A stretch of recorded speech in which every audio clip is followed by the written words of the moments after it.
Daar sy, ons is in week 2 van ons 40 dae in Kolossense en ons het laasweek het ons vinnig begin om te kyk na oorsig oor waar is hierdie wêreld, wat gaan hier aan, hoekom hierdie stad, wat maak hulle belangrik, wat was die vraag van die dag, hoekom het Paulus vir hulle hierdie brief geskryf en ek nooi jou uit om na die video te gaan kyk, as jy dit gemis het, as jy nie hier was nie, dit is op YouTube. En ons gaan later 'n bietjie verder ietsie meer oor die boekies en die boekmerke en al daardie goeie sê. Maar ja, ons het 'n bietjie gepraat oor hoekom is ons besig met hierdie mense en wat maak hulle belangrik en wat is ons verbintenis met hulle. Ons het gesien dat ons eintlik meer het met hulle in gemeen as wat ons dalk gedink het. Vandag gaan ons bietjie aan na die tweede gedeelte daarso in hoofstuk 1 toe. Maar ek wil gou vir jou bietjie vra, wie het vlae gehuis in die laerskool? Voortrekkers, nee? Nou ek onthou ons het toe ons in die laerskool was, ek weet nie of dit op 'n Vrydag of op 'n Woensdag, hoe iewers het ons vierkant opening gehad. Jy mos nou jou saal opening en jou vierkant opening en veral in die platteland is hierdie goed baie plegtig. En die landsvlag is gehuis, maar dit was net die kinders wat in die voortrekkers was, wat die voorreg gehad het om die vlag teen daai paal te mag opgehuis het. En dit was ook net 'n seun en 'n standaard 5 seun. Ons het nog met standaards gewerk. Dit was net 'n standaard 5 seun wat dit mag gedoen het. So daar's baie spesifieke kriteria waaraan jy moes voldoen voordat jy, ek weet nie wie van die dames het vlaghuis. Hulle is bevoorreg. Dit nie op Rietkel so gewerk nie, maar nou ja. Daarso kon die meisie net die vlag presenteer. Sy kan hom aangee. Maar dit is sover as wat dit gegaan het. Daarna is die seun se voorreg om die oranje, blou te huis. Nou, waarvoor is 'n vlag daar? Sommer. Wanneer waai ons 'n vlag? Wanneer ons bly is. As ons wen, om identiteit te bewys. Bietjie patriotisme daarso. Het gaan om 'n tipe van, dit is definitief die identiteit ding, dit gaan oor wen, dit gaan oor om superioriteit te wys, om dominansie te probeer vestig, om te verkondig, onder wie se vaandel staan ons, aan wie behoort ons, waar hoort ons in die hele plek. 'n vaandel is mos nou maar net 'n anderste soort vlag, hy hang net af, hy hang nie dwars nie. Nou wanneer ons vanoggend almal saam 'n vlag gaan huis, hoef jy nie in die voortrekkers te wees eerstens om dit te mag gedoen het nie. Jy hoef ook nie enige ander spesifieke kriteria na te gekom het om dit saam te mag doen. Hierdie is bietjie meer, wie van julle het Big Bang Theory gekyk? Goed, hierdie is meer Fun with Flags met Sheldon Cooper. Ons gaan bietjie meer pret hê daarmee. Nou, van die ouer mense sal ook onthou, dat Vlae het soms hulle eie lied gehad. Wie kan die vlaglied nou nog onthou? Julle is goed. Dankie Sonja, dankie. Vanoggend se teks in Kolossense is 'n tipe van 'n vlaglied, eintlik. Maar 'n vlaglied of 'n loflied ter ere van Christus, nie ter ere van ons nie. Kom ons lees die eerste gedeelte saam. Kolossense 1 vers 15. Die seun is die sigbare uitbeelding van die onsigbare God. Hy is die eerste van die hele skepping, omdat God alles deur hom geskep het. Ja, alles in die hemel en op die aarde, die dinge wat gesien kan word en die dinge wat nie gesien kan word nie. Of dit nou konings of heersers, regeerders of maghebbers is, alle dinge is deur hom en vir hom geskep. Hy was daar voor alles en in hom word alles saamgebind. Hy is die hoof van die kerk, sy liggaam. Die seun is die begin. Hy is die eerste wat uit die dood opgestaan het, sodat hy inderdaad eerste in alle dinge is. God het dit goed gedink, om met sy volle goddelikheid in die seun te woon, en om deur hom alles met homself te versoen. Deur die bloed van sy seun aan die kruis het hy vrede gemaak. Ja, deur hom het hy alles op die aarde en in die hemel met homself versoen. Waar begin 'n vlag? Waar begin 'n lap? Vreemde vraag, nee. 'n vlag of 'n lap begin uit 'n hoekie. en dan strek hy dan om die hele patroon te skep. Nou ons van julle wat van materiaal werk, kyk my nou baie vreemd aan. Maar die Grieke gebruik dieselfde woord vir eerste of vir oorsprong as wat hulle gebruik vir hoekie. Die ding begin hier uit die hoekie uit en dan gaan hy vorentoe. Die hele ding vloei van daar af. Of dit nou 'n gebou is, en of dit nou 'n lap is, of dit 'n papier of wat ook al is, dikwels dit gaan oor 'n 2D ding of 'n plat ding wat uit 'n oorsprong van waar het hy uitsprei. Dis waar dit begin, want dis die belangrikste punt. Nou, die wiskunde juffrouens kan glimlag oor die belangrikheid van hoeke en hoe belangrik dit nou vir ons is. Maar dit is hoe belangrik Jesus vir ons is. Want hy is die oorsprong en die beginpunt van alles. Hy is die eerste ene, nie net kronologies nie, maar ook in status, in waarde, in betekenis. Hy was die eerste moontlikheid. En die eerste een, veral by kinders in die antieke wêreld, was ook die belangrikste een. Die belangrikste kind met die meeste mag, met die meeste status, wat die meeste gekry het ook. Die oudstes en enigstes, nee? Dit was die wat die moontlikhede moes voortsit. Maar in hulle sluit die hoeke ook weer vas, want anders terloop hierdie lap of hierdie gebou net tot 'n eindigheid aan een. Die teenoorstaande hoek voltooi hierdie prentjie.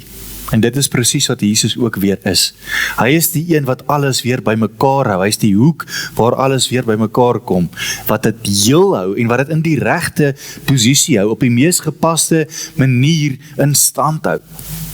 Ja, is die gebou met jou hande, maar die voorwerp is nou nog 'n bietjie wankelrig, of die gom is nog nat en die hele storie kan uit mekaar uitval.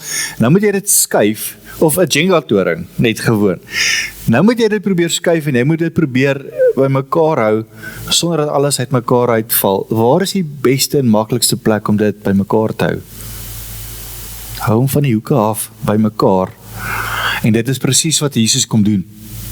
Hy hou alles op die regte plek by mekaar, sodat dit in die regte plek en in die regte posisie bly. Nou een oggend het ons tydens vierkant opening plegtig Amerika se vlag gehuis en die Star Spangled Banner gesing, soos dit hoort. Jo kyk. Natuurlik jo kyk. Natuurlik het ons nie, hier is toch belaglik. Ons het ons eie land se vlag en ons eie volkslied gesing, maar ons het wel Amerika se TV-programme gekyk en ons eet steeds hulle Kentucky Fried Chicken soos dit regte boere betaal. Nee, ja, dit doen ons almal. Maar wie se vlag gaan dit hierso? En wie gee ons nou eintlik gesag? Soms doen ons dit met Jesus se vlag. Ons vergeet soms wie se vlag ons in ons lewens veronderstel is om te eis. Wat bedoel ek daarmee? Baie van ons leef nog asof ons kragte en ander kragte en dinge ons lewens beheer.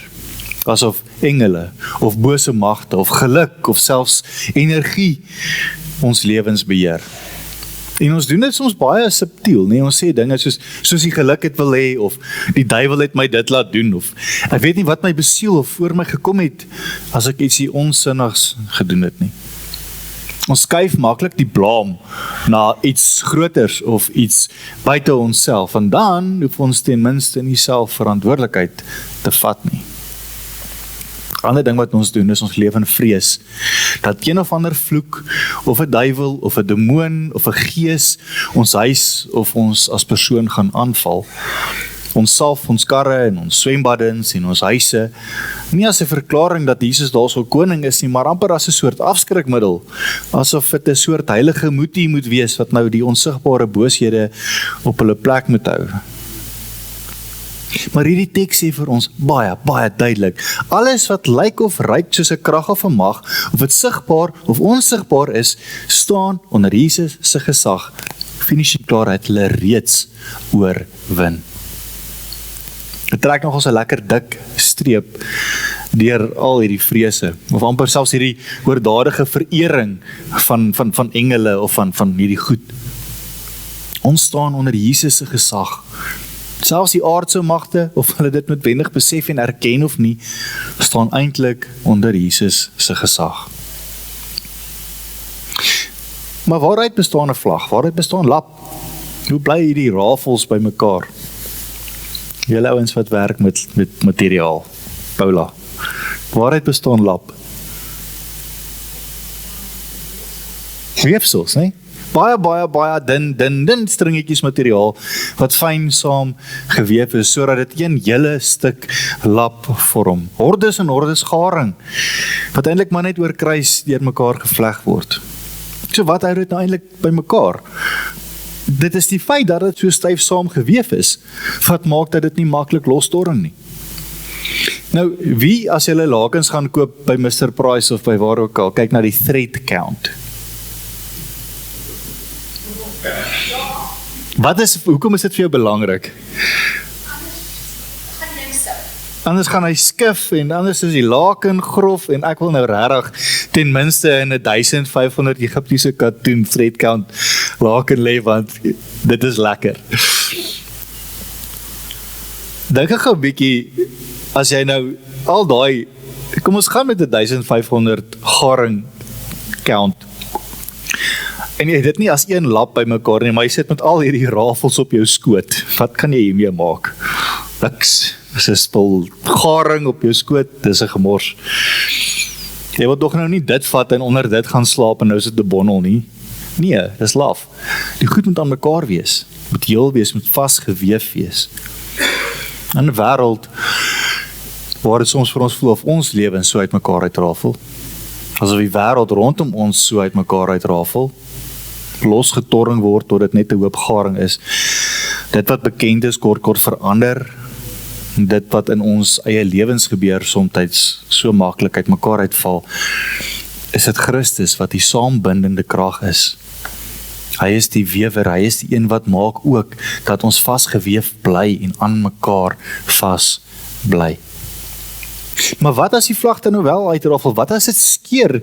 Wie maak dit heel? Nou, hoe kry mense ding wat besig is om uit te rafel weer aan mekaar? Met moeite. Pardien. Soms moet jy maak hom reg, ons maak hom maar reg. Nou, een van die wonderlike laaste dinge wat oor Jesus genoem word in die laaste 6 verse is dat hy self die oorspronklike wewer is wat dinge kom regmaak as ons uit mekaar uitrafel. Of dit nou is oor ons eie keuses of oor ander se toedoen, of as dit nou is as gevolg van verkeerde dade of wat dit nou is as gevolg van seer kry, hy is die ene wat die eerste stap gee om te sorg dat daar weer, en die Grieks is so mooi, 'n goeie vriendskap tussen ons en hom is. Dis wat versoen beteken. Want hy dink dis 'n goeie idee. Dit klink eintlik so vreemd op ons ore. Hy dink dis 'n goeie idee om ons weer goeie vriende met hom te maak, as ons lewens en as ons uit mekaar uitrafel. Hy is die initieerder, hy is die een wat die eerste stap neem om die verhouding wat skeef geloop het weer reg te maak. Nou, hoe baie keer het ons al gehoor nie, maar ons moet gaan regmaak. Ons moet dinge weer tussen ons en God gaan herstel. Hy sit nou daar en wag en kwaai en wag nou net met so 'n voetjie totdat ons nou dinge kom regmaak. Terwyl Jesus die een is wat die proses reeds begin het. Hy het dit nie net aan die gang gesit nie, hy het dit begin, ja, maar hy het dit ook voltooi. Hy het dit ook klaar gemaak, hy het dit reeds weer heel gemaak. Omdat hy gedink het dis 'n goeie idee. Nie omdat ons tot een of ander insig gekom het nie. Hy het dit reeds begin, dit voltooi en hy trek ons in. Versoening, vrede in hierdie situasie beteken nie 'n skietstilstand nie. Dit beteken 'n aktiewe heelheid. Die ding is weer soos wat hy moes wees. Hy is weer reg. Ons patch nie net hierdie lap nie, ons maak hom totaal en al heel, sonder dat 'n skeerplek sigbaar is. Nou ons voel dalk soms, die littekens en die seer van die verlede, die merke sit maar nog baie. Ons sien nou nie altyd hoe hierdie lap nou sonder enige skeerplek is nie, ons voel maar partykeer ons merke wys baie erger as wat dit is. Maar as jy gaan kyk het na littekens op jou lyf wat dalk al baie oud is, hulle is nie meer seer nie. Hulle is daar. Maar het nie meer 'n impak op jou nie. Hulle is nie meer seer nie. Dit maak nie meer stikkend nie. En selfs dit wat steeds pla, wat steeds krap, sal hy wel weer totaal en al heel maak. Of dit nou hier is, of dit nou eendag is as ons in volle glorie by hom is. Maar hoe gebeur dit? Die volgende vers van die vlaglied maak iets hiervan vir ons duidelik. Vers 21, eers was julle ook ver van God af, met verdraaide denke en gevolglike immorele dade, het julle gewys dat julle eintlik sy oppositie is. Maar nou het hy julle met homself versoen, deurdat hy as mens gesterf het, om julle voor hom as sy eie mense te laat staan. Heilig en foutloos en sonder enige swart kolle wat teen julle name gehou kan word. Maar dan moet julle aanhou glo. Julle moet onwrikbaar vas bly staan en nie die hoop laat vaar wat in julle gewek is toe julle die goeie nuus gehoor het nie. Hierdie goeie nuus is aan almal onder die son verkondig en ek, Paulus, het hiervan 'n dienaar geword. So, met die oranje, blauw is dit maklik, maar met ons huidige landsvlag kan dit soms bietjie tricky wees. Wil gou hoor, wie sê die rooi paneel moet bo wees? Wie sê die blou paneel moet bo wees? Wie het nul opinie? Of weet nie? Die rooi bo is reg, nee? Ja? Die rooi is reg, en die son is bo. Blou is onder, die water is onder. 'n Vlag kan verkeerd gewaper word as jy verkeerd daaroor dink. Dis baie keer wat mense sien, en hier's ene wat iewers geverf is hier in die moot, wat verkeerd om geverf is terloops. Ons denkwyse kan soms verkeerd wees, maar meer in die sin van misplaas. Gewoon omdat ons se ding totaal misverstaan het, en op 'n manier oor iets gedink het, dat jy heilig oortuig was, jy is reg. Om terug te kom na die wiskunde in die hoeke, dis daar waar jy nie seker is of maal of deel of plus of minus of die hakies eerste kom nie, en jy gaan met 'n metode en jou hele som daarna is verkeerd, maar jy het geglo jou metode is reg. So volgens jou metode is dit reg, maar dit is nie die regte metode nie. Jou manier van dink het gemaak dat dit wat daarna gevolg het 'n gemors was. Dieselfde ding is hierso in Kolosse aan die gang. Onthou nou, hierdie ouens, dis Turke in die weste van Turkye. Hulle het nie onder Joodse godsdienstige wette groot geword nie. Hulle het natuurlik 'n ander manier van dink gehad, wat in oppositie teenoor God se manier sou wees. Nie omdat hulle nou skielik sleg of verkeerd, dis net hoe hulle groot geword het, hoe dit was. En natuurlik sou dit afstand tussen hulle en God gehandhaaf het. Maar Jesus is die een wat hierdie manier van dink kom nuut maak, kom regtrek en die afstand kom verwyder en mense van vreemdelinge na hartsvriende toe verander. En omdat die manier van dink reg getrek word, vloei die manier van reg doen outomaties daaruit. Wie mag hierdie vlag waai? Ons, omdat dit is wie ons nou is. Nou, bietjie later, toe ons onder 15 rugby gespeel het, was dit nogals 'n groot ding gewees oor wie die eerste span se vlag kon hou tydens hulle wedstryde en dan vir hulle as vlagman kon optree. En ons het dit nog so casing gehad wat jy mag hom eers oopmaak as hulle punte aangeteken het. So dit was 'n ding gewees. Hierdie vlag moet ten minste oopkom dat ons hom kan waai. Jy moet ten minste punte op die bord kom en anders is dit nogals bietjie embarrassing as jy nou net met hierdie stok en hierdie kous bo oorloop. Maar dit was nie net enige ene wat dit kon doen nie. Jy moes daardie posisie verdien. Jy moes bewys jy het genoeg verantwoordelikheid om daardie taak te kon hanteer. En laat daardie vlag nou net iets oorkom. Dan is daar groot drama. Voor God is ons blaamloos. Ons is sonder beskuldiging. Ons is sonder om geswartlys te wees. Wil jy goeie nuus hoor? Jesus het met ons dieselfde gedoen as met die ouens in Kolosse. Hy maak ons heilig, hy maak ons perfek, hy maak ons foutloos, hy maak ons sonder blaam, sonder swart kolle, sonder swart lysies. Ons foutloos is nie, maar omdat hy ons so maak in hom. Ons almal kan sy vlag waai. Ons hoef nie te wag tot op 'n sekere stadium nie. Ons kan dit nou al doen, want hy maak ons reg daarvoor. Dit gaan nie oor wat ons verdien nie, juis nie, en dit is die goeie nuus. Nou 'n vlag wat nie aan 'n paal hang nie, kan baie maklik net 'n lap word. Maar sodra hy gehuis word, dan kan hy waai. dan kan hy wapper en hy kan skyn en hy kan sê, hierso, hierdie is 'n merker, hier gebeur het. Maar daarvoor het hy 'n paal nodig. Die paal moet sy anker wees, dit is baie belangrik. En die paal moet ook vas in die grond, hopelik gesement wees, of ten minste diep ingeplant wees. Daai fondasie moet vas wees vir dinge om stand te hou. Want anders val die paal om, en die vlag, en dan is dit vuil, en dis 'n hele storie, en ons kan nie die vlag op die grond laat gaan nie, nee, voortrekkers, vlag mag nie die grond raak nie. Ons hoop in Jesus is vir ons daardie diep geankerde, vasgesemente vlagpaal. Dit is ons hoop. Maar die vlag moet ook 'n sterk tou hê, sodat hierdie vlag nie losgeruk word nie. En die evangelie, die goeie nuus wat Jesus bring, soos wat ons nou die hele tyd hoor, hierdie wonderlike goed wat ons lees, dit is die sterk tou wat ons vasknoop aan hom. Die paal is ons hoop, maar die goeie nuus hou ons vas, sodat ons nie losruk nie, want daar's dinge wat kan maak dat ons losruk. Maar dit maak dat ons met oortuiging en met vrymoedigheid en met oorgawe kan wapper, want ons kan weet, selfs as die wind rof raak, bly ons vas aan hom. Maar wat help het? 'n Vlag wapper, te lekker en uitbundig, maar daar's niemand wat daarna kyk nie. Het dit dan enige betekenis? Ons lees die laaste paar verse saam.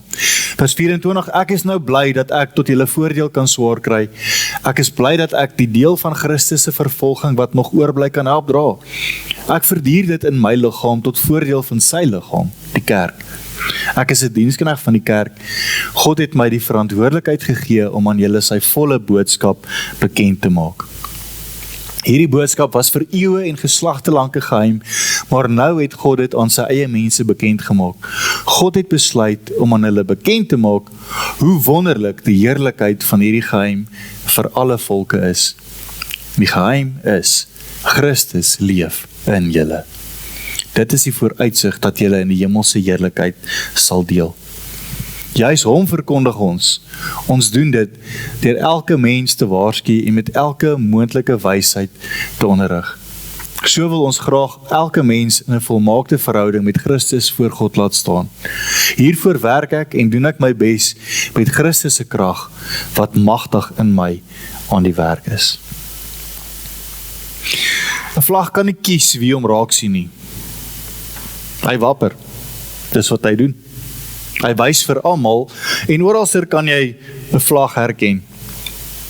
Kort na my teologiese studies was ek vir baie kort rukkie op een van Disney se skepe, het ek daar gaan werk en dit was die dag toe ek al aangekom het, was dit een van die lekkerste, hartsverwarmendste goeters dat dit was Suid-Afrika week. Heel toevallig, so dan hulle, omdat die mense kom ons van al die lande in die wêreld af, en dan week na week kies hulle 'n ander land, om dan nou daar op 'n bord te sit en te feature en goed. Dan kom er aan in die Suid-Afrika week, en hier is die vlag. En skielik, ver duisende kilometer van hier af, voel jy tuis. Voel jy iewerster hoort ek, iewerster is daar 'n plek wat my vasmaak. My plek op aarde maak saak, ek is ook belangrik. En 'n vlag is 'n soort merker, maar 'n besonderse soort merker, wat vir mense vastigheid gee in onseker tye of omstandighede. Hierdie vlag van Jesus, hierdie boodskap van heelmaak, van herstel en ongelooflike liefde en genade doen dieselfde ding. Wanneer dit rof gaan, wanneer die winde kom, wanneer dit lyk asof die vlag gaan losruk, of ons lewens uit mekaar uit gaan rafel, hou hy ons vas. En beste van alles is, dis nie beperk tot 'n klein kringetjie nie, dis radikaal inklusief. Hierdie brief van Kolosse open die horison vir die hele wêreld, want dit sluit ons ook in. As dit 'n Turk uit Wester-Kye uit kan deel maak van God se familie, dan kan dit 'n Suid-Afrikaner in 2025 hierso ook deel maak van sy familie. Ons almal word ingesluit. Nou, wie het al op loftes of op enige van die rugby games, is dit om so maklik om te sien as hulle nou die klein kindertjies ook daar so wys en so. Die wat met sulke groot vlae rondloop, lyk altyd baie oulik, maar baie koddig, nee. Soms is 'n klein vlaggie bietjie makliker om te hanteer as hierdie verskriklike groot vlag wat naderhand eintlik maar net 'n mantel word, dan is dit bietjie makliker. Maar 'n groot vlag is lekkerder as 'n klein vlaggie. Soms moet ons tog eers 'n bietjie groei, 'n bietjie sterker word, sekere dinge te kan baas raak in ons lewens. Maar as ons groter is, as ons groter word, dan kan ons die groter vlag van die lewe laat waper. Of jy nou 'n klein vlaggie het, en of jy nou 'n groot een het, as jy daar is, moet jy vir hom laat waai. Ons neem hier nie net gelowige beginner stappe nie, maar ons word volwaardig deel van die mense wat vla vir Jesus laat wapper, en dit is waaroor Paulus se bediening gaan, om mense volwasse in Christus te sien. Om hulle nie net van Jesus en die lewensveranderende implikasies wat hy bring te vertel nie, maar om hulle te help en te leer om hulle eie plek te herken en te groei in hulle volwassenheid, juis sodat hulle ook as vlae van die goeie nuus kan waai.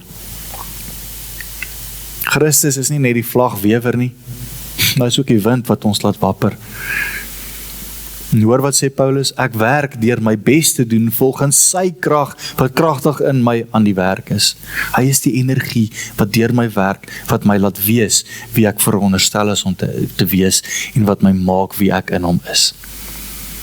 En dis vir ons 'n heerlike troos om dit te weet. Die eerste van alles, die oorsprong, die een wat alles begin en by mekaar hou, kies vir jou en vir my, en hy trek ons in, en hy maak ons heel en stel ons in staat om vir hom te kan waai. Sodat almal kan sien dat hy die een is wat regtig heers. Volgende week gaan ons sien wat dit beteken om regtig in hom gewortel te wees. Amen.